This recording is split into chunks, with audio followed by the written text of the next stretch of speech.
Challenging ആയിട്ടുള്ള role തന്നെയായിരുന്നു. പിന്നെ ജയൻ സാറാണ് ഞങ്ങളിത് ചൂസ് ചെയ്യാൻ മെയിൻ കാരണം.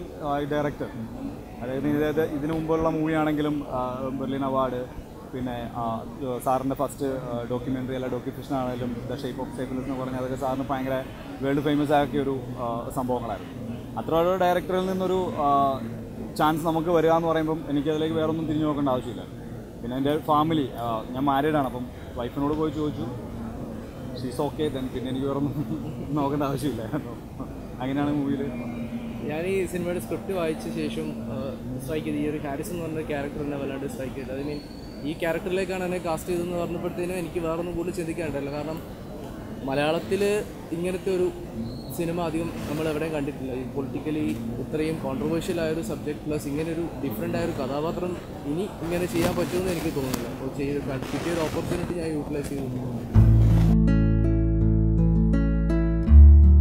സന്തോഷമുണ്ട്. എനിക്ക് ഡിഫറെൻ്റ് ആയ എന്തെങ്കിലും ചെയ്യാൻ പറ്റില്ല. വെറുതെ ക്ലിഷയായ സാധനങ്ങൾ ചെയ്തുകൊണ്ടിരുന്നൊരു കാര്യം. ഓഡിയൻസിൻ്റെ കുറച്ച് ഒരു ടെൻഷൻ ഉണ്ടായിരുന്നു. ഇപ്പോൾ ഈ ഒരു കുറച്ചൊരു കോൺട്രവേഴ്സി ഉള്ള കാരണം എങ്ങനെ ആൾക്കാരിതിനെ സ്വീകരിക്കും എന്നുള്ള ഒരു കുറച്ച് പ്രശ്നങ്ങളൊക്കെ ഉണ്ടായിരുന്നു. സിനിമ തുടങ്ങുന്ന സമയത്തൊക്കെ ആ ഒരു ടെൻഷനോട് ഉണ്ടായിരുന്നത്. പക്ഷേ ടുവേർഡ്സ് ഞാൻ കഴിഞ്ഞപ്പോൾ എല്ലാവരുടെയും റെസ്പോൺസ് വളരെ ഹാപ്പിയാണ്. ജയൻ ചെറിയാനെ പോലൊരു ഡയറക്ടർ, ഈവൻ ഞങ്ങൾക്ക് സ്ക്രിപ്റ്റിൽ ഡയലോഗ്സ് പോലും ഉണ്ടായിരുന്നു. ഞങ്ങളുടെ ഒരു സിറ്റുവേഷൻ തരും, ഒരു ആക്ടേഴ്സിനെ അയച്ചു വിടും. സോ ആക്ടേഴ്സിൻ്റെ ക്രിയേറ്റിവിറ്റി അനുസരിച്ച് അവർ ഇംപ്രവൈസ് ചെയ്ത് ചെയ്യേണ്ട ഒരു സിനിമയായിരുന്നു കാബോഡി സ്കിപ്സ്. അപ്പോൾ അങ്ങനെ ഒരു ഓപ്പർച്യൂണിറ്റി ആക്ടേഴ്സിന് ഇംപ്രവൈസ് ചെയ്യാനുള്ള ഒരു ഓപ്പർച്യൂണിറ്റി ഈ സിനിമയിലൂടെ അദ്ദേഹം ഒരുക്കുന്നത്. So we enjoyed it, that freedom.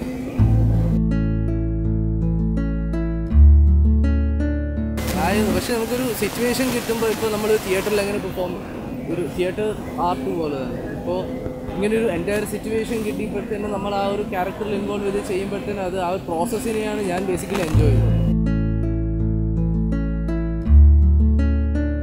Censorship ഇപ്പം ലാസ്റ്റ് ഹൈക്കോടതിൻ്റെ വേർഡിക്റ്റ് വന്നത് വിതിൻ 3 months സെൻസർഷിപ്പിൻ്റെ എല്ലാ പ്രോസസ്സും കഴിഞ്ഞിട്ട് സിനിമ റിലീസ് ചെയ്യണമെന്നാണ് കോടതിയുടെ വിധി വന്നിരിക്കുന്നത്.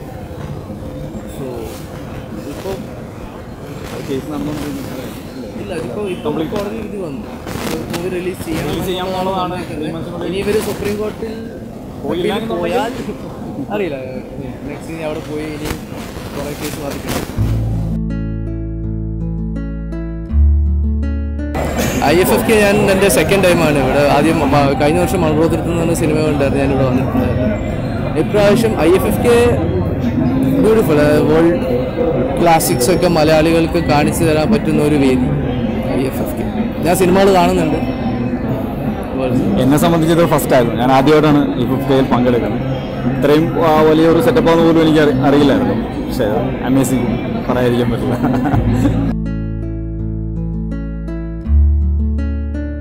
നെഗറ്റീവ് അഭിപ്രായം ഫാമിലിയിൽ നിന്ന് ഇങ്ങനെ റോളെന്ന് പറഞ്ഞപ്പോൾ തന്നെ മമ്മി ആദ്യം ചോദിച്ചായിരുന്നു, ഇത് ചെയ്യണോ, ഇങ്ങനെയൊക്കെ വേണോ. പിന്നെ ക്യാരക്ടറിനെ പറ്റി നമ്മൾ മനസ്സിലാക്കി വന്നപ്പോഴത്തേനും okay I should do it. എൻ്റെ ഒരു പിന്നെ വേറെ ഇവിടെ നിന്ന് ഈ സിനിമ ആരും എക്സിബിറ്റ് ചെയ്തിട്ടില്ല. സിനിമ ആദ്യമായിട്ട് ഇവിടെ സ്ക്രീൻ ചെയ്യുന്നത് ഇവിടെ. സോ ഇനി കേൾക്കുമായിരിക്കാം. ഇങ്ങനെ ഇഷ്യൂസ് ഇതുവരെ വന്നിട്ടില്ല. എല്ലാവരും നമ്മൾ കണ്ടവരൊക്കെ നല്ല അഭിപ്രായങ്ങളാണ് പറഞ്ഞിരുന്നത്. ആരും നെഗറ്റീവായിട്ട് ഇതുവരെ പറഞ്ഞിട്ടില്ല.